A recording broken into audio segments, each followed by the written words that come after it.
ॐ श्री परमात्मने नमः। अपर्याप्तं तदस्माकं बलं भीष्माभिरक्षितं पर्याप्तं तेदमेतेषं बलं भीमाभिरक्षितम्। অপর্যাপ্তম তদস্মাকম বলম ভীষ্মাভিরক্ষিতম। অধর্ম অন্যায়ের জন্য দুর্যোধনের মনে ভীতির উদ্রেক হওয়ায় তিনি নিজ সৈন্যদের নিয়ে চিন্তা করছেন যে আমাদের সৈন্যদল বেশি হলেও, অর্থাৎ পাণ্ডব সৈন্যের চেয়ে 4 অক্ষৌহিণী সেনা বেশি হওয়া সত্ত্বেও পাণ্ডবদের জয় করতে অসমর্থ।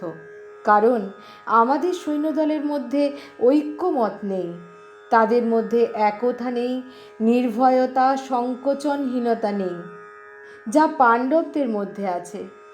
আমাদের সৈন্যদলের প্রধান সংরক্ষক পিতামহ ভীষ্ম উভয় দলের প্রতি পক্ষপাতী, অর্থাৎ তার মধ্যে কৌরব ও পাণ্ডব 2 সৈন্যের প্রতি আপন ভাব আছে। তিনি শ্রীকৃষ্ণের একজন বড় ভক্ত। তার হৃদয়ে যুধিষ্ঠিরের প্রতি প্রবল স্নেহ আছে। অর্জুনকেও তিনি অত্যন্ত স্নেহ করেন। সেই জন্যই ইনি আমাদের পক্ষে থাকলেও অন্তরে পাণ্ডবদেরই মঙ্গলাকাঙ্ক্ষী। এই ভীষ্মই আমাদের সৈন্যদলের প্রধান সেনাপতি। এইরূপ অবস্থায় আমাদের সৈন্য পাণ্ডবদের সঙ্গে যুদ্ধ করতে কি করে সমর্থ হতে পারে? কিছুতেই হতে পারে না। পর্যাপ্তং তিদমেতেষাং বলম ভীমাভিরক্ষিতম। কিন্তু পাণ্ডবদের সৈন্যদল আমাদের জয় করতে সক্ষম, কারণ তাদের সৈন্যদলে মতানৈক্য নেই, বরং সকলেই এক মতে সংগঠিত।